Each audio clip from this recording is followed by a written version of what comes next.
Should we fake it till we make it or do it till we true it? I don't know. I'm just trying that phrase out. That's what we're going to talk about today. Hi, this is Jill from the North Woods talking about issues of how you can get ahead one small step at a time. You know, I've heard fake it until you make it a lot of times, and I've seen it at work that people who at work would do that and get promoted for it. And even if they had no idea, I watched a person who I knew more about that topic than he did. And he said, "Oh, yeah, of course, I know it." And you know who he came to show him how to do it? This girl. People will say, I know how to do that. I can do that. And then they figure they can figure it out. Now, I'm a pretty good figure outer. And I have always had problems with this particular phrase. I don't fake it till I make it. I figure out, and then I come back to whoever I said, and I said, you know what? I got it now. I spent this amount of time. I learned a thing.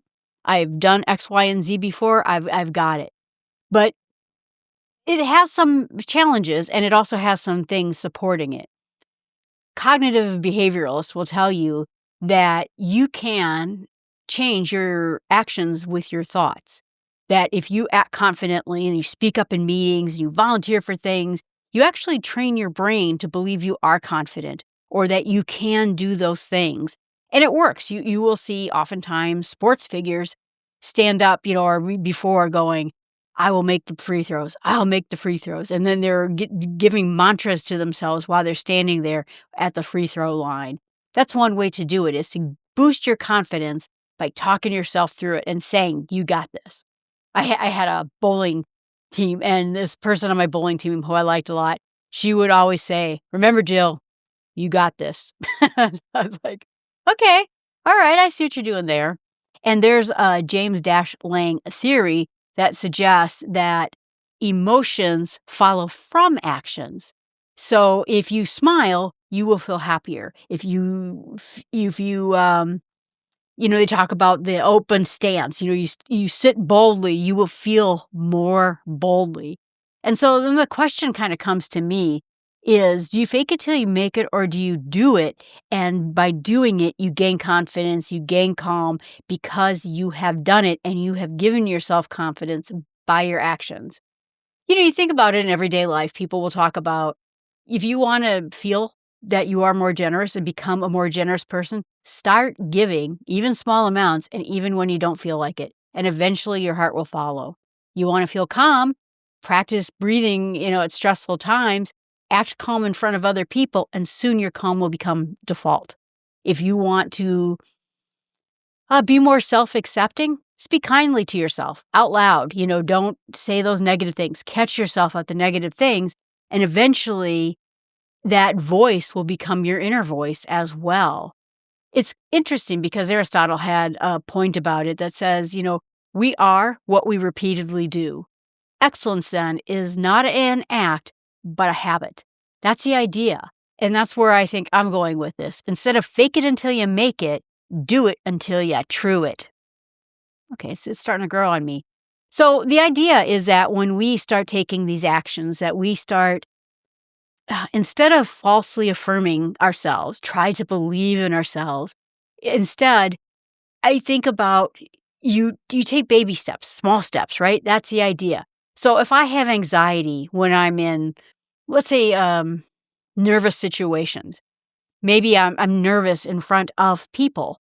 You join Toastmasters and you get better at being in front of people by doing it in small, easy, accepting steps, right?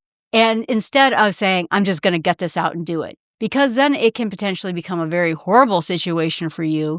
You'll remember it for always. And then it becomes very negative to you. So in my mind, we're going to go, and that's what we're going to talk about today, taking these small steps of action that will cause you to be able to do the things that you want to do. I think people tend to believe that confidence and being anxiety-free and having a sense of calm is something that you're just born with it. I have heard people say that to me my whole life because I'm an incredibly calm person, even in the face of disaster. I remember once in front of my grandmother's building in Chicago, horrific accident. A van flew off the highway and turned upside down. Grabbed the first aid kit. I told my grandma, call the police. And then I ran downstairs and I started helping people out of the car. I was like 11. I am not medically qualified. I had no strength to pull someone out of a car, but I just thought somebody has to help. That's always been my nature. I've always been that way. And so when things call for someone to take action or someone to be calm in a very nerve-wracking situation, they often go to me. But that wasn't always my MO. I learned how to face situations, probably because of my dad's alcoholism and his changing moods, let's just put it that way, to stay calm.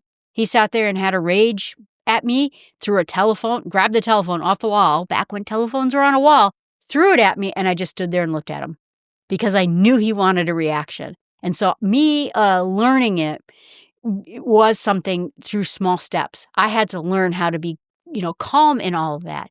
And these small steps that we repeat over and over again are eventually going to become you.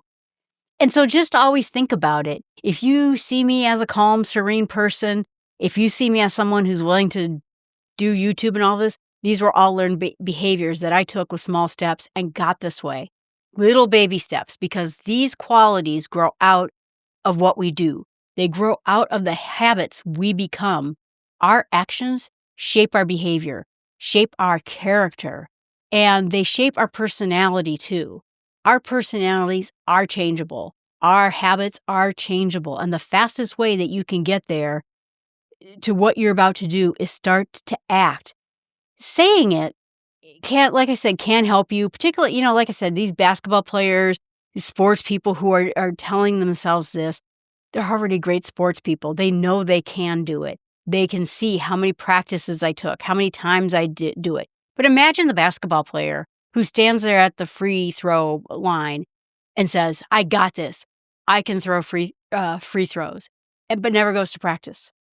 It's not backed up by anything. And then it becomes very shallow. And then the next time he fails, he'll be like, oh, I guess I really can't. The idea of connecting action to it will tie it to when you're in a stressful situation, you can look back and say, look, Jill, when you ran down there and helped those people out of the car, you were an 11-year-old girl with a first aid kit. You can help people. Just take the first step. You can talk yourself through those things, and then your beliefs will actually grow into it. At best, it means that you have to step into a role you may not feel ready for. You have to take action when you don't feel like you want to take action, but it will help you grow. And, even imagine that car accident had been much worse than it was. Those people were okay and just had some scrapes, that kind of thing. Someone else would have come down and I could have helped that person. So even if it wasn't me, I could have done something. Just by showing up, I could do something. And if at its worst, like I said, if it doesn't work out, like I said, you try something that's very difficult for you, you show up, you can realize what exactly went wrong. So let's say I showed up there at the car accident and said, oh, hi, I'm Jill, I'm 11, here's a first aid kit, and someone was seriously injured. I could go, oh my gosh, I'm not good enough to do this. I would have gone down the street, found someone to help people out of the car, or tried to find a doctor or someone who knew something medically. My grandma was upstairs calling the police and the fire people. But I would have figured something out, and then I would have walked away from that going, okay. And I kind of did to an extent, I guess. I don't really know anything about first aid. I was a Girl Scout. I went that next fall year and got my badges in first aid, resuscitation, and I ended up becoming a lifeguard at a swimming pool in the summertime. And you had to take all sorts of first aid classes in order to be that. I was the youngest person who ever got to be a lifeguard at this pool. So even if I had failed and was unable to help those people, I still could have walked away with, okay, now instead of saying, I can't handle emergencies, I think, okay, I need to learn a little bit more about first aid. So then I will have my next step, my next small step that I can take. That's the idea, is that if you have the other way, fake it till you make it, and someone says, I can do that, I can figure it out. Like I said, like that guy at work, he had confidence that he was going to be able to find someone who was going to help him. And I sat there for a long time thinking about it. Do I help him do a thing I know he does not know how to do, and he just said in front of the vice president he did? Or do I say, look, you said you knew how to do this. This is not my job to fix you. You said it already. That's the idea. And so instead, like I said, it's always made me just boggle when people say that. I really hate that expression.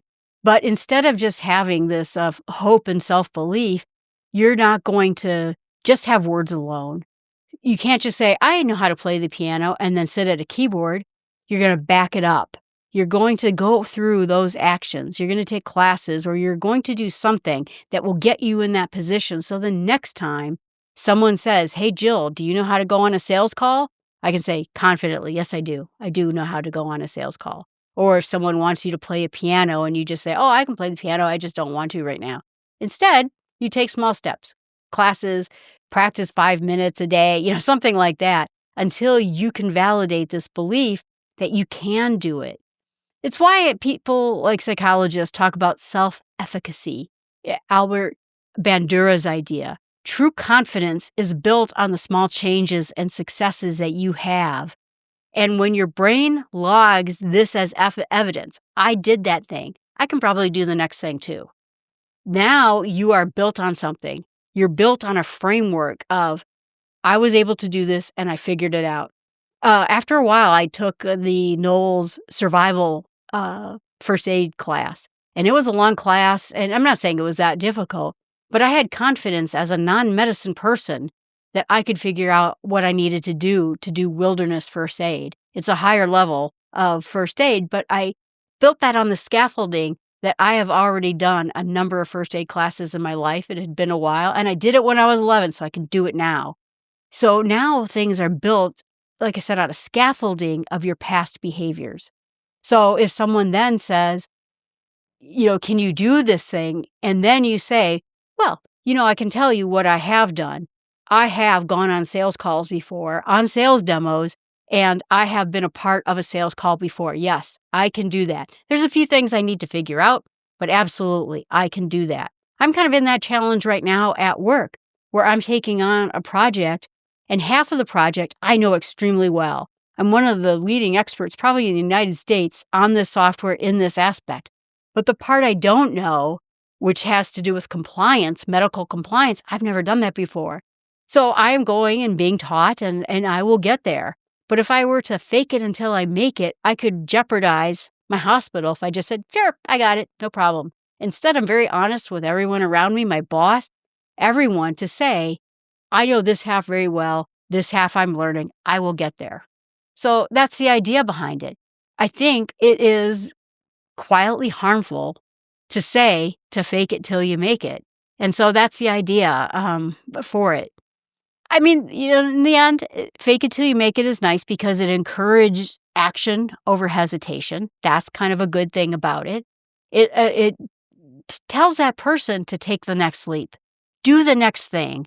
And that's great if that's what it makes you do, because sometimes people want to feel like they're ready to do something and they were actually ready years ago, but they can't seem to bring themselves into action to actually make them do it. This will actually make them do it. So I guess there is some good in that. Like I said, it can boost short-term confidence over that, period of time. Yeah, I could do it. I can figure it out. And then eventually they can build on that.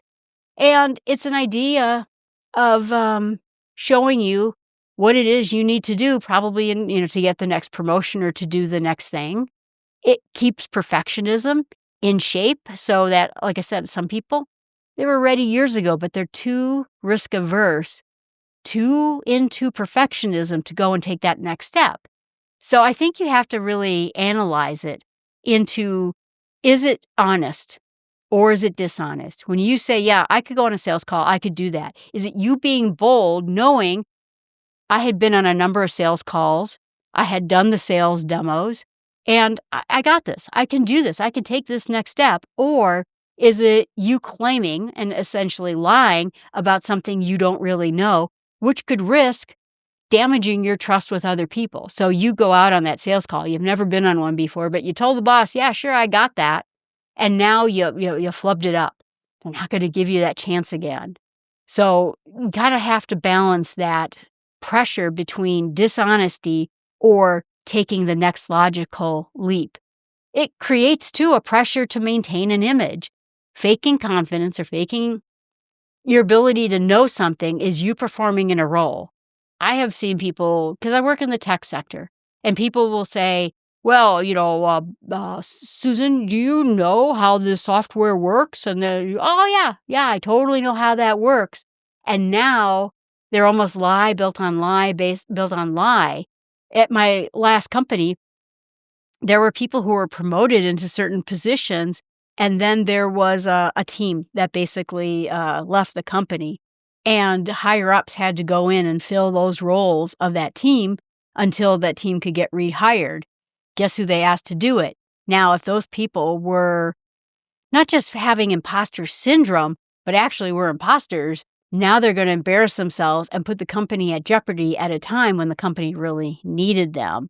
And it's going to make you feel like an imposter too. So you will have a continual imposter syndrome all the time. So, if this bottom line is fake it until you make it or do it until you true it, you got to keep that balance of knowing where you really are at without going into dishonesty or lying. Are you someone who could go and do that thing with maybe a little bit of learning? Be honest about it. Say, I could go on a sales call. I would love to hear your sales pitch or your intro elevator speech to understand how you walk into a room. I've never seen that before. Could you show that to me? People are really happy to do that for you.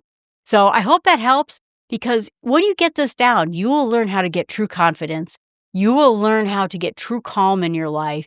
You will be able to do almost anything in life because you know you got this. You will not have a hollow belief about your abilities. You will not have this self-affirmation that may or may not work out, but instead you will have a scaffolding of behaviors that brought you to this point.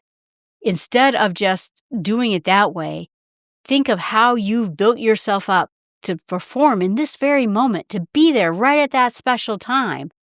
I think that that's going to do a lot better for you. All right, everyone, thanks so much. Appreciate you watching, listening. You can put comments in the chat channel. You can write me emails at jill@startwithsmallsteps.com. I would love to hear from you. What are your experiences with fake it until you make it versus do it until you true it? I would love to hear what your experiences are too. Thanks so much.